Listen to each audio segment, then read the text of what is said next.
Today, we're going to use the same wheels and tyres and we're going to see who can score the best on a competition course. Let's do it. Element Ecto, Element Gatekeeper.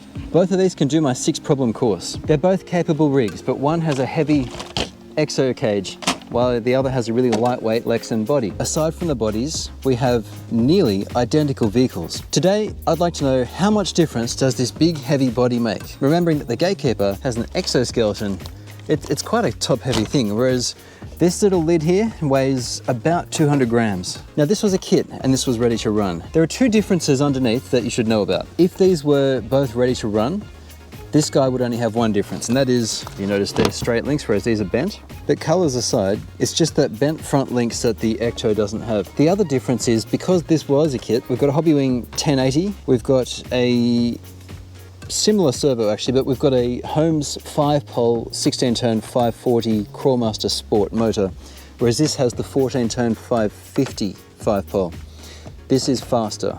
Not a lot faster, but enough that when I pull the throttle a little, this thing still has a higher minimum speed than this guy does. But the bodies are the big difference. The other thing to let you know is both of them will be running the same stock plastic beadlock wheels and the general grabbers. You've recently seen this do the 6 problems a few times. We know that this guy can do all 6 problems.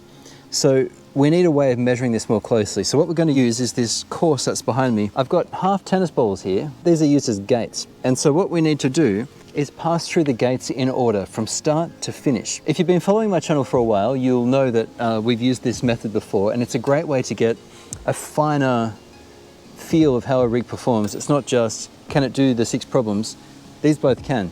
So what we want to know is, how quickly can we do it and how cleanly can we do it? And the lowest score wins.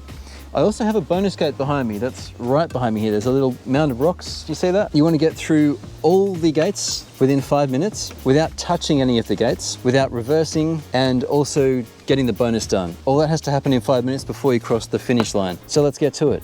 We're going to use the Ecto first because I already have the wheels on it. I'll need to pull these off to stick them on the Gatekeeper after our run. And center of gravity is quite important for crawlers, we've found. So something this heavy, I don't know. I'm just curious to see where we end up. Both of the trucks will be running my little 700 milliamp hour 3S battery. It's a Turnigy high discharge battery I use in all my tests. It's lightweight. And for these crawlers, the motor varies, but you can generally expect, I'd say 12 or 13 minutes runtime. It depends how much throttle you use.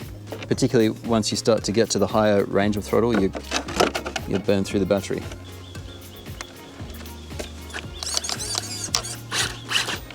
Let's do it. Okay, the Ecto's first. I'm going to move the camera as we go. I'll have a timer. So when you see the camera angle change, I'm just moving the tripod and pausing time.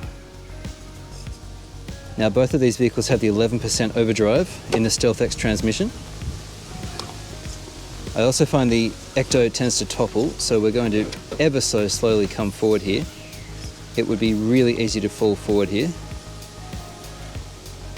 It's very close, but we're good. That's -2 points already because we've cleared gate 1. Here's gate 2, very close to touching 2, but the overdrive saved it. Now I need to straighten up and pull right, and that back wheel is about to touch. Yeah, it touched. And then there's a reverse. Okay, pausing time. Time's back on.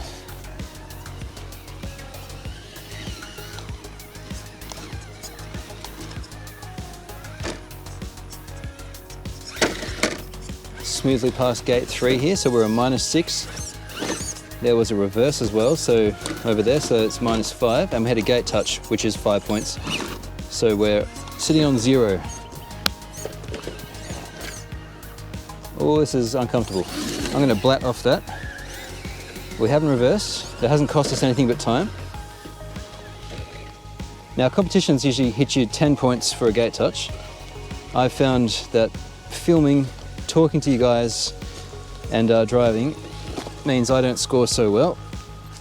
And so I'm just calling gate touches 5 points because I found I wasn't finishing the courses. Okay, that's 4 gates cleared. So now we're on a score of -2. And we're onto the bridge. I'll pause. We've had some big wind here recently. Now problem 5 is gate 5 is a tough one because of the angle. It's rare for a truck to not hit one of the two gate 5 markers. We're coming down the middle of it now. Ooh, we might be all right. Overdrive really helps keep the nose pointing where you want it. A reverse is worth here, avoiding a gate touch. I've basically shifted the vehicle more uphill, so we've had 2 reverses now, and 1 gate touch up there. Now we've hit gate 5. Okay, we'll continue. Roll and the wheels need to touch the ground. You can't pick it up. That's our recovery. Unfortunately, that's 5 points as well. So we're 15 points up beyond our score here. Gate 6 is over here. We've slipped by without touching 6, that's great. And this place is overgrown. I need to get rid of this growth. Gate 7, clear. I'll pause time here, and time's back on. Now some trucks I'll bop off to the right to hit this bonus, which is right in front of us here. But the Ecto and the Gatekeeper, I think, should be able to clear this. So we'll continue through the track.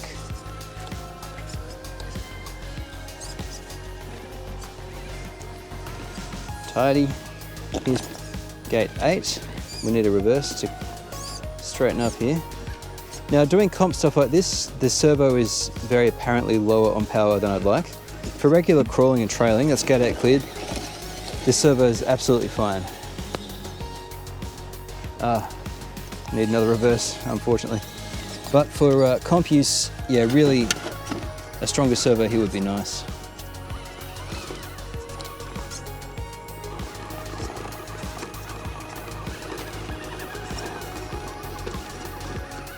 It's a bonus that is optional in this little competition, but it's good to get it if you can, because that gives you 10 points off. We'll reef the truck around. No, we'll need a reverse, that's a shame. That's all right. And through to the finish line in 4 minutes 18. That was a little messy. So now I'm going to do another lap. I won't do it on camera, and I'll see if I can improve that score, just for fairness, and I'll use the best score of the 2. Right, the Gatekeeper for its first of 2 laps. I noticed one of the hubcaps has fallen off from the Ecto. The plastic threads inside them aren't terribly strong. Now, we've got the same running gear here, it's just a heavier body. I found the Ecto had some stability issues coming down this problem here. It wanted to topple. The Ecto is a lot more, the Gatekeeper is a lot more stable. It's also easier to control with the higher turn motor. Shouldn't be all that different being a 540. Oh, we're going to hit gate 2 even with a reverse. Let's see if we can avoid it. Oh no. Oh, there we go. Okay, 2 reverses. We're still ahead. That's better than 5 points. 2 points. Come on. There we go. Gate 2 is clear. Time's back on. Now, I found the front bumper on the Ecto was getting caught right there.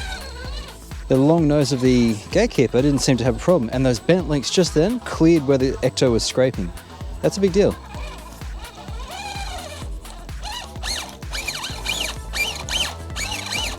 They're so similar, these 2 vehicles. Can we avoid hitting that gate? I don't think we can. Let's try. I think we're in trouble now. It's still the same reverse. I've got to come and see. Oh, we avoided it. Good. We just need a bit of throttle to pop over it. There we go. I've got to say, the Gatekeeper is more stable. Oh, sorry. Okay, this is a new camera setup for me. I haven't tried this before. Okay. You'd think the higher center of gravity and higher weight of the Gatekeeper would be a problem. Honestly, it feels more planted.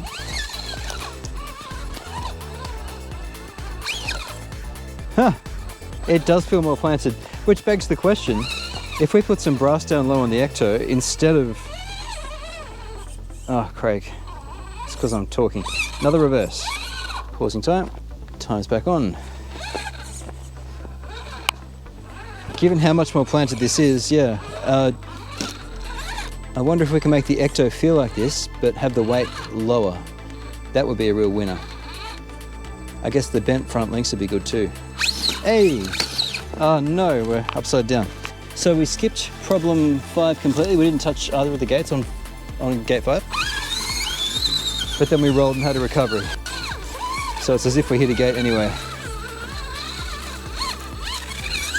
That's a difficult problem. Gate 5.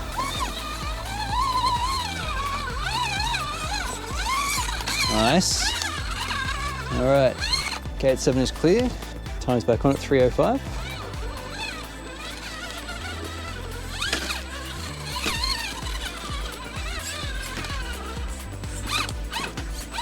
Oh, another reverse.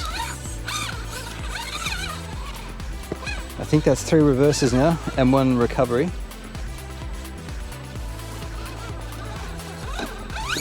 We'll go for the bonus.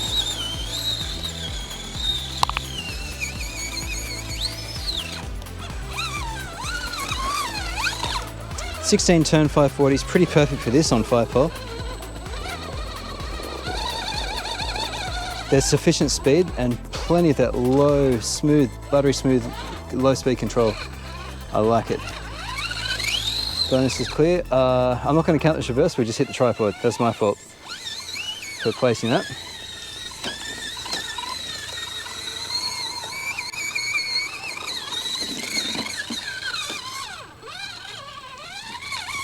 There we go, 4 minutes 10, very similar. Okay, this is an interesting one because these vehicles are so alike. Apart from those bent front links on the Gatekeeper, really it is down to the weight of the bodies. You would think the Ecto would have dominated. The Ecto actually did worse than the Gatekeeper. It seems strange, doesn't it? Because this thing has the higher center of gravity than the Ecto. I did find that the Gatekeeper felt more planted throughout problems, especially coming down. Some of those steep problems, it just didn't feel tippy like the Ecto. What this tells me is that the platform is good, but we need more stability. Adding weight is a two-edged sword in many cases, but sometimes I think it might be worth the cost. Everything you add still needs to be lifted against the force of gravity. So the logical next step with this finding is to add some weight down low. I've got some SSD knuckles and rear weights for the Element Enduro platform. And I also have some weighted wheels, which I'm hesitant to use, but I think we might just do a test and see how the weights compare. Stay tuned, that's what we're going to do next on the Ecto. I think it can outcrawl the Gatekeeper once we get the balance right. Higher center of gravity, but higher overall weight. Gatekeeper wins just by a bit. If I was to crawl both of these, remember I only just did a few laps of each, so I'm giving you the best of both. I think I could get the Ecto to perform to the Gatekeeper's level, but I think I could get a bit more out of this again at the moment. So I think weight is a big deal. Those bent front links under the Gatekeeper are also something I'd really like to see on the Ecto. And lastly, I'll mention the drive shafts where they terminate on the diffs here, they're getting really eaten, and that's because they sit so proud. These axles need to be rotated inward a bit, which means we need to lengthen the upper links just a shade to bring the angle a bit more in line. We will continue our journey with the Enduro platform. It's a superb little platform, and it's quite a lot of fun tinkering with it. Thanks for watching, guys. Throw me a like, and I'll catch you next time on RC-TNT.